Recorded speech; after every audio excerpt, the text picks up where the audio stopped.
So obviously the kids now are putting themselves into a deeper slumber. Like they want to dumb us down and just make us robotic, you know, just to make us feel like just pawns in a chess game. Think about like marijuana.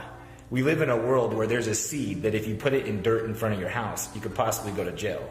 Arrested for selling brownies laced with pot, Jacob Avoro now faces a possible life sentence. You were sentenced to life without parole for possession of marijuana?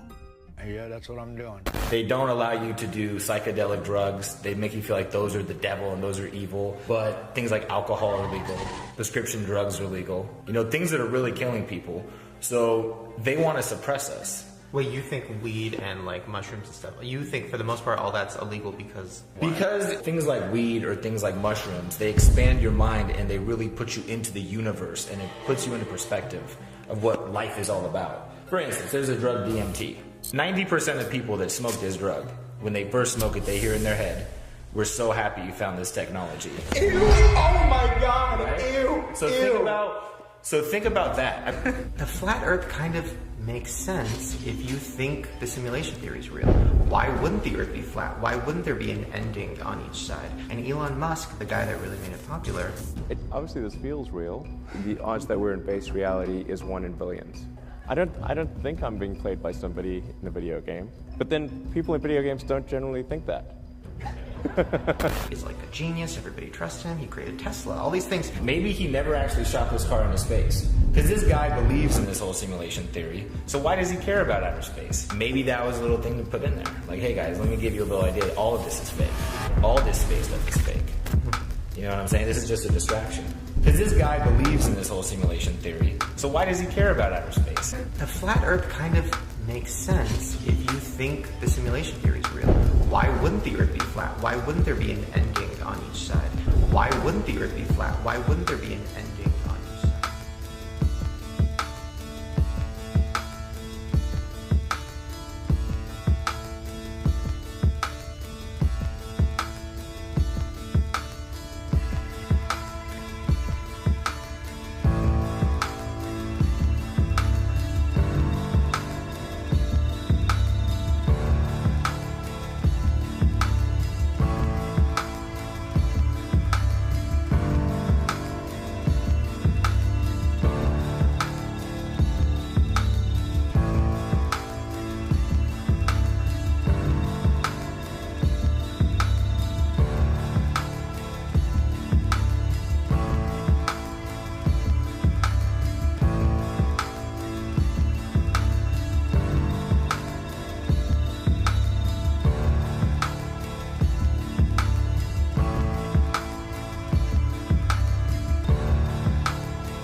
Okay, so I've got a lot of clips and different material and content lined up that I want to go through. We'll see how much I actually decide to put in here, but I definitely think I have to kind of premise this whole video to start off with. Otherwise, it might just come across wrong, or I don't want to seem like I'm promoting something that I'm in fact refuting or whatever. So, but those opening clips were from a video that was mirrored by someone recently, titling it "Mind-Blowing Flat Earth Talk with Shane Dawson and his brother." And I'm sure most of you have probably seen this already, and apparently it was seen as a big deal because this guy has a lot of subscribers, like millions of subs on this channel, and he's talking about the flat Earth and in what is being celebrated as a very, you know, positive and well-rounded look at flat Earth as opposed to just making fun of it, right? So it's really interesting. I only actually managed to watch this yesterday after putting up the previous video talking about the whole question of who would you want in your camp? Would you want Mark Sargent or your average pastor? And that whole question over flat earth cosmology and biblical creation. And is it accurate or even responsible as Christians to just reduce biblical creation to just flat enclosed cosmology, as I think is the tendency for a lot of people who, in their enthusiasm for flat earth truth, just make it all about that, and then everything else is just an afterthought. So anyone who's promoting flat earth must be promoting the Bible. And of course, a lot of people still get very upset by the fact that you're even questioning any other flat earthers or questioning other Christians promoting flat earth, and you're causing division and being self-righteous and all this. Never mind the fact that every single one of us, we're criticizing and debating and contesting with other Christian creationists who still support heliocentrism, but somehow that's okay and that's not divisive and not. So I don't know, there's this crazy double standard to where you can name names and make rebuttal videos and debate with people when it comes to exposing the Copernican lie. Then somehow within Flat Earth, it's like, how dare you question anything anyone publicly says or publicly does? It makes no sense to me. So, ironically, after getting into that whole debate again with a bunch of people, somebody points this video out to me, and indeed, the first probably half of it does absolutely kind of touch on a lot of the main basic points that are really solid. He goes into NASA and the moon landings, and it talks about the Antarctic Treaty and stuff like that. He talks about curvature at one point, that really weird flight where they was going from the Philippines to LA and they made an emergency stop in Alaska. All good stuff, right? And he even talks about how the Bible describes a firmament. There's a dome. It's a firmament over the earth. All of which I can totally understand why people hear all that and get excited, because he's actually relaying a lot of solid proofs, and this guy seems to believe it, and he even mentions the Bible. And not only that, he also mentions how it makes you realize that we're special and we're not insignificant. We're not just on some speck floating in the middle of this vacuum of space where we're just meaningless and insignificant, right? All of which I totally get why flat earthers are going to be stoked about that. But then, of course, in the middle, he jumps off into those tangents, talking about marijuana and psychedelics and how they open your mind. And if you smoke DMT, the machine elves will start to talk to you, and that's what the powers that be don't want you to know about, don't want you to have your mind expanded. And then not only that, gets into simulation theory. And the whole question of, doesn't flat Earth make sense if we're in a simulation, if we're like in the Matrix in a computer game? And so again, guys, it's almost like just another perfect example just being plopped in your lap. And of course, this whole video was just mirrored from beginning to end without any commentary, without anything. And so I suppose the mentality is that, that the 70% of what he's saying that's pretty solid outweighs the bits he's talking about in there that are completely new age, Luciferian, your typical zeitgeist fare. On the one hand, I've been talking about simulation theory and quantum mysticism and all this stuff for so long now, and I almost feel like a broken record. But it does seem like there's a lot of people that are new to flat Earth all the time, new people looking into this, and people who've for a while but still don't seem to really get why this whole video game analogy, this whole simulation theory, why it is really such a big deal.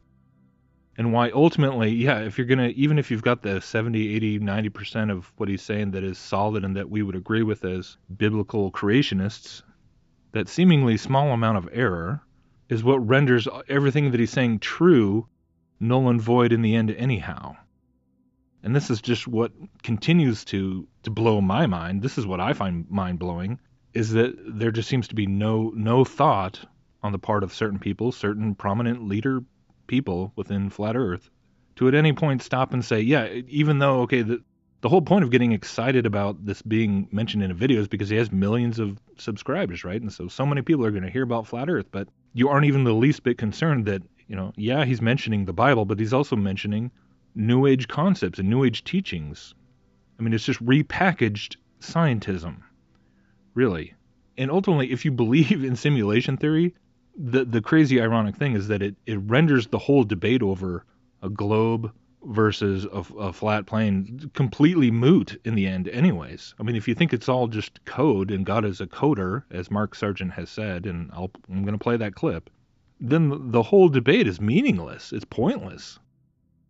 Because you're debating over, like, how big the program is. It's a program.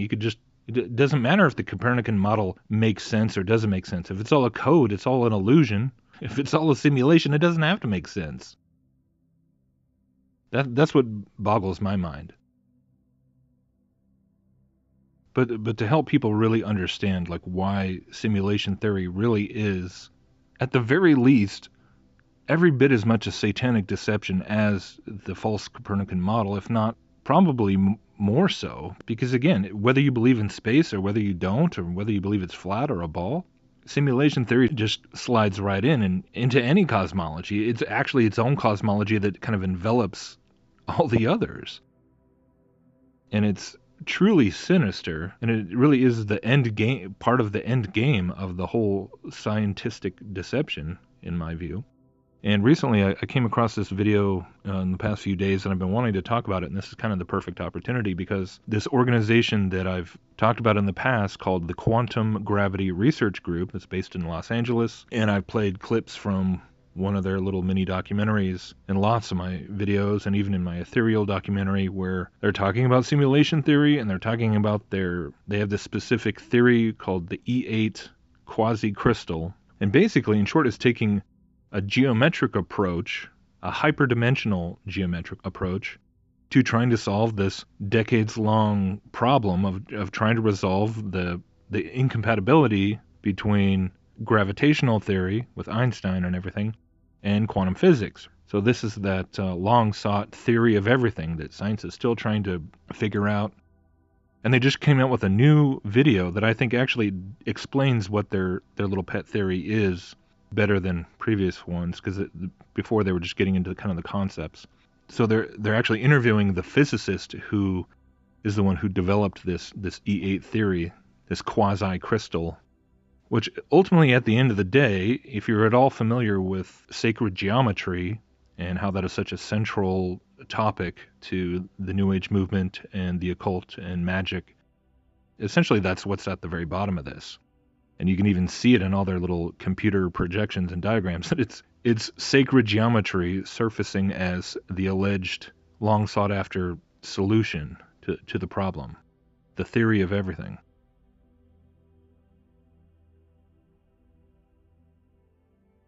E8 is considered by many mathematicians to be the most beautiful structure in mathematics. And it just so happens that there's this correspondence between the particles we see in nature and this most beautiful mathematical structure ever discovered. And there are some discrepancies. We're not sure exactly how it will work or whether it will work at all, but there's enough of a matching between the known properties of elementary particles and the structure of this geometric mathematical object that it's very promising, very encouraging for describing physics. So, to really simplify this, and again, science nerds, don't hate on me, I'm just trying to give you a simple visual. Imagine if behind every particle we see in our 3D world, there is this 8-dimension sort of E8 machine behind the scenes that turns and rotates. And when we view a particle in our world, we see it as an electron or quark or photon or any other thing according to what this E8 machine is doing over there in the 8th dimension and according to its orientation relative to our world. So all particles and forces and space-time itself can geometrically transform into one another according to the geometry of E8. So are all particles the same somehow? Yeah, they're all different fibers of this E8 Lie group. Well, that's just weird. Isn't that great? So it's weird and mysterious that a point space in 8 dimensions is so somehow fundamentally related to our 3-dimensional reality, isn't it? Yeah, that's weird. Yeah. I mean, it's wonderful and mysterious why mathematics works so well to describe our universe at all. Our physical laws, the fact that they're accessible to us, and that some fundamental bits of mathematics actually describe our physical world, that's really remarkable. Like we're living in a bit of mathematics that's come to life. I'm not sure about whether the empire has to be, but once you have the linear window... This is a theory which is documented. And then you go one step larger in the size of your tetrahedron, and then 10 steps larger, then 1,000,000 steps larger. All of the breakthroughs in physics have come from people willing to step outside the box and do something creative and radical. Hi, my name's Clea Irwin. I'm the director of quantum gravity research, working on a theory of everything called emergence theory. I've given up every other focus in my life. I quit my job as an executive years ago to focus on this every day with a team of physicists and mathematicians who work with me. What is reality? Is reality made of energy? And if so, what is energy? Is reality made of information? And if so, what kind of information? Is it binary, made of zeros and ones? Is the universe a binary computer? Okay, so in Klee's theory, reality is at its most fundamental level a code, or a language, and this code relates deeply to E8. Klee envisions a substructure of space and time at the tiniest possible scale. You know how your TV screen is broken down into fundamental units called pixels? Well, emergence theory suggests a three-dimensional pixel of reality, a fundamental building block that everything is built from, the tetrahedron, which is a three-dimensional equilateral triangle. These tetrahedra combine with one another through various mathematical rules throughout all of space into a massive structure Klee calls the quasi-crystalline spin network. And this network isn't some random arbitrary idea. It comes directly from E8. To me, to be able to even have a 1 in a million shot at discovering the very keys to the fabric of reality is just fun. Like, what better treasure hunt could one have? I think that the world is getting crowded and there's a lot of people not having fun because they're focused on getting enough water that's clean or food, and perhaps understanding the deepest secrets of nature at the smallest scales will be like having the keys to the kingdom. So imagine if we discovered the very fabric of reality in explicit detail, the very workings at the pixelated scale of reality. That should open up a treasure trove of new technologies and perhaps even new philosophies relating to the strangeness of quantum mechanics that allow things that we couldn't imagine. So yeah, that part at the end there is kind of the kicker, right? That's just what really reveals what's at the heart of the whole drive to find this theory of everything and to find this understanding of physics that so far has eluded humanity, is to be able to then, to have the keys of the kingdom, right? To be able to have the kind of knowledge about how everything's put together so that we could actually rewrite the code. We could actually solve all the problems because we can manipulate matter and manipulate energy. And at the core of it all, of course, it comes back to the consciousness idea. And so really when they talk about structures and lattices and crystalline geometry, really that's a way of describing how supposedly the material world manifests from like higher dimensions down into ours. But the source of it all, of course, from the New Age perspective, is the source consciousness, the all. And that's their concept of God, is consciousness. Consciousness is deified. And so we're all like little fractalized emanations of that grand consciousness. So again, you go back to that opening clip from the Shane Dawson video, and he's talking about how, Flat Earth is so cool because it shows that we're significant and we're special. And it's so easy for I think, Christian advocates of Flat Earth to hear something like that and jump on that and go, that's our message, right?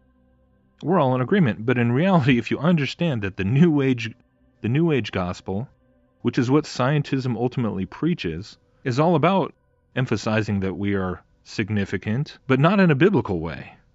Not because we are loved and created by a transcendent God who loves us so much that he actually sent his son to die for us. No. The significance they're interested in is embracing the divinity within and embracing their role as part of the all, part of the creation, part of the emanation of life, right? So this is something that, even though I've covered this I don't know how many times before, is obviously something that is not being appreciated anywhere nearly enough. And to me, this is where the cosmological breakdown really happens, right?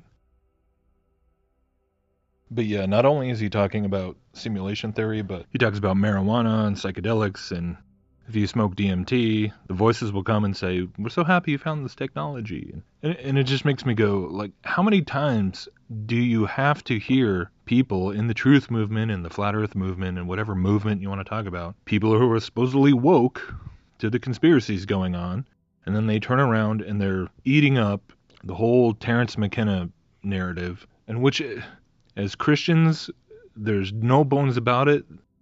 This is pharmakia.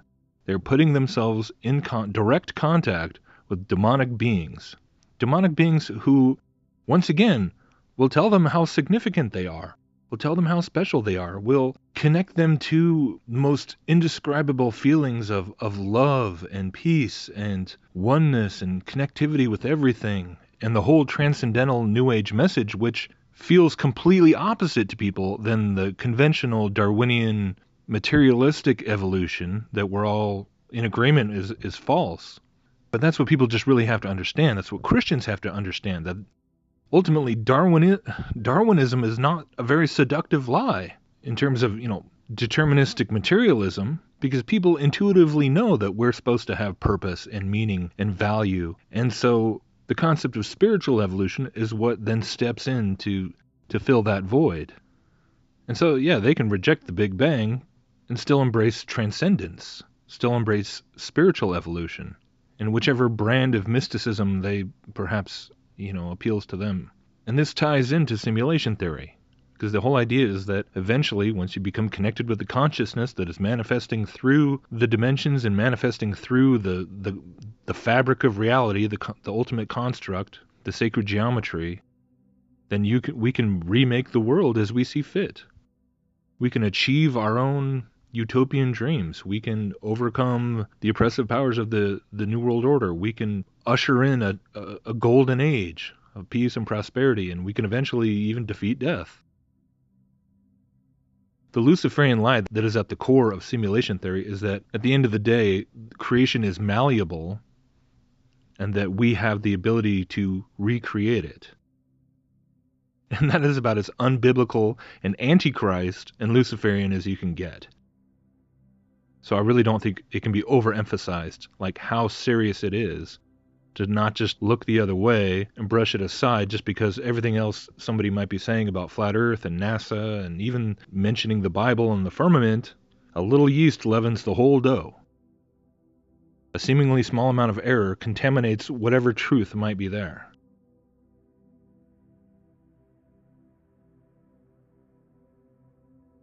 And that's the reason I am so passionate, and I do seem to be so critical, quote-unquote, of other Christian flat earthers, because so many people, all they want to do is just attack Copernicanism and attack the globe and attack NASA, and everything else is just secondary to that, and that's just foolishness, in my opinion. So once again, I think it really helps bring us back to that conclusion that even more important than just the whole debate over the shape of the world that we live in, or whether or not it started with a Big Bang and all that, is the question of spiritual evolution. And what is your definition of God? What is your understanding of humanity's problem? What is the conspiracy all about? And that's where I think, this Shane Dawson's brother guy, there's a lot of little truths in what he's saying, but the way he puts them together is ultimately just falling back into that New Age misdirection. So I've been covering this for a while, and I have quite an assortment of stuff I can throw together just to kind of hammer this home. And maybe that's just what I'll do, so that you can see that, like, whether it's people within Flat Earth, whether it's people outside of Flat Earth, I mean, even Neil deGrasse Tyson and Bill Nye and Ray Kurzweil and Elon Musk, Jason Silva, these guys they're all on board with the idea of simulation theory. I mean, that should really make you stop and think, especially when, speaking of Mark Sargent and that whole question over, do you want him on your team? This is something he's been talking about since the beginning. And you have to ask yourself, if just because he's talking about a flat and closed world, but then turning around and talking about it all being code and all being a simulation, in the end, is that any more of a representation of biblical cosmology than if you believed in space and NASA and everything? And from my perspective, the answer is no. So I'll start with a clip from an interview that he gave, and he gets into simulation theory and God being a coder, and we'll just go from there.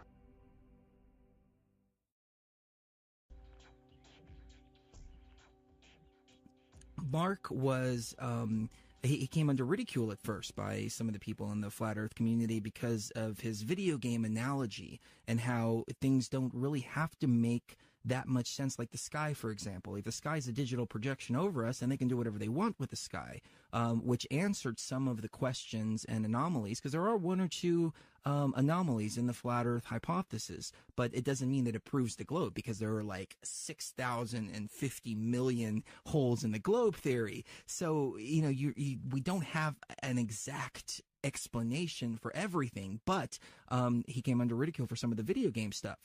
But then when I took that next level to that next step, which is artificial reality, then I said, oh, wait a minute. Mark knew this from the very beginning. He was totally on point, despite what the naysayers were saying, despite the ridicule. He was spot on with his analysis. And so I would herald him as the champion of the flat Earth community. But the way that I see it is the universe is a university, and we've come here to learn. And we break all of these different barriers. We break the political, we break the truth movement stuff. Like I went through the whole truther programming and then broke through that, went to the flat Earth, et cetera, et cetera. And it's these different layers of awakening. And I think when we get to a certain point, then maybe it's time to break out of this actual construct. And that's what it's all about. And there's some people that just won't get it in this lifetime, and that's okay. And there's some people that won't even get the political paradigm in this lifetime, and that's okay. But it's an evolution that we go through. And I think that the people in the flat Earth community are really the tip of the spear when it comes to the consciousness breaking through. I would say that the next level after that is the simulation, realizing that this is a simulation. And it's funny because I'll go to people and I'll say, what do you think about flat Earth? Oh, that's ridiculous. What do you think about simulation? Oh, yeah, absolutely. There's a lot of scientific data to back that up. And I'm like, so wait a minute, hold on. So you're telling me the globe is real, but we live in a simulation. Do you see the paradox there? And that's because of the conditioning. The flat Earth is the only conspiracy, if you call it a conspiracy, is the only concept we debunk to children. That's it. Whereas we tell them to embrace the technology, we tell them to embrace the video game type world. And look, you know, as tools evolved, it kind of keeps up with what our current level of technology is. So beforehand, it's like, oh yeah, God had a hammer and a chisel, and then he had a power saw, and then it's like, look, God's a coder. He's a developer. Plain and simple. You know, it's not that hard to figure out now. If we're coding, he's coding, he or she or whatever. He's coding a lot better than we are in languages that are still mind-boggling to us. It's just a matter of time. Like as we were talking about before, where biological entities might not be necessary for space travel. Right. You might be able to send a robot, put on a suit, and be able to experience these worlds, like in real time. Yeah. Well, so you know the simulation argument. Yes. That's a philosophy argument about the and so that's a really interesting idea. Should we just run through it for people who don't know it? Please do. So I forgot who it was. Nick Bostrom? No, maybe not. Brandon Carter. You know, there's this guy philosopher who came up with this brilliant argument for like why we're probably a simulation. We're probably somebody else's simulation, self-aware simulation. And the idea is like, look, if you get one, we've been talking about like civilizations when they get 1 million years ahead, what can they do? That they're so powerful, they can build computers that can simulate reality, like fully simulate reality, where like, just like in the Matrix, you have programs that are self-aware. And so, once they get to that and they start running simulations of the world, right? It's cheap to run simulations. So they just run trillions of them, right? So the idea is that from that argument, there's more simulated realities than there is the one real reality. So odds are, right, if there's 1 trillion simulated realities and one real reality, you're probably in a simulated reality. So are we everything like right now, you and I think this is real, but what we are is an incredibly detailed, and we are self-aware programs in, a silicon matrix of, so that argument is brilliant. I mean, just from the point of view of like numbers, there's lots of reasons to say that's not possible, but it's, raises this issue of like, what is simulation? If you were in a simulation, the whole Matrix thing, if you were in a simulation that was that real, how would you know? Yeah, how could you know? One day we're going to be, if you allow technology to continue, right? If we keep moving forward at an exponential pace, there's going to come a point in time where we have something that's indistinguishable from reality. Right. So how do we know that we're not already in it? Yeah. And once we're in it, will we create another reality? will we continue to create simulations inside of simulations like fractals? Yeah. I mean, fractals exist in nature. They exist everywhere in the universe. And there's also the argument that the atomic structure itself might really be a universe. Right. Yeah, which is, dude, that's super stoner talk. Could we be in a simulation now? So who made the simulation? Some snot-nosed kid in the parents' basement of an alien civilization who's bored and they're more advanced than we are, and they have way more computing power than we are. Right, so it's like a little handheld Nintendo you can Exactly, and so they program in enough detail to completely simulate every molecule in this universe, and we are here for their entertainment. Enter the multiverse theory. Imagine an endless number of universes and an endless number of us. Universes where we can be playing Battlefield, The Sims, Dragon Age, and FIFA endlessly. Nice. And if you simulate something as precise as the original thing, I don't think actually there is a difference. This universe could have been created by some super intelligence in another universe. So maybe our whole universe is a junior high school science experiment of some super intelligent junior high school student in another universe. And another possibility is that our universe actually runs on a computer, because people have examined physical laws as a set of computational processes. And it's really quite plausible to say our universe is a computer. Everything is code. Everything is code in the sense that hackers mean when they say they write code.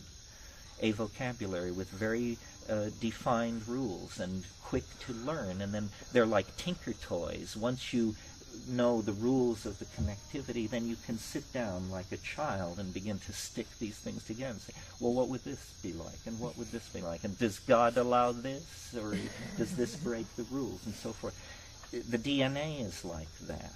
Human language is like that. Human body language is like that. Machines communicate like this. In fact, this is a bridge which connects us. This is the great overarching bridge which will connect us to the machines, that they, like us, are commanded by language. And so this realization that everything is code, and code moving on many levels, is, I think, a further... It's more primary than the perception, for example, that things are made of space, time, matter, and energy. That's one level below code. The code codes for space, time, matter, and energy. It's much more like we're in a simulacrum, some kind of machine environment. And in fact, I like that idea, because I've always sensed, and psychedelics have always intensified this intuition in me, that the universe is a puzzle. Life is a problem to be solved. It's a conundrum. It's not what it appears to be. There are doors. There are locks and keys. There are levels.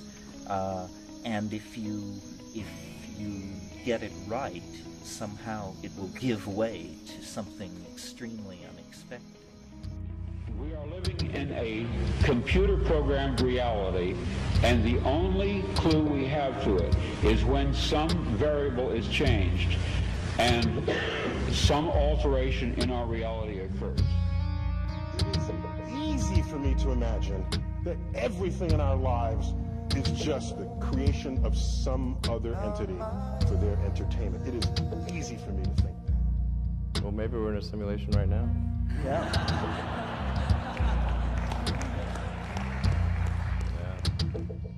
Living in a simulated universe, a computer-generated reality. There's a further possibility that if you have a simulated civilization, that simulated civilization might, inside the simulation, develop the technology to run its own simulations. And you might then have a kind of nested simulation, with simulation inside the simulation might have many levels of simulation.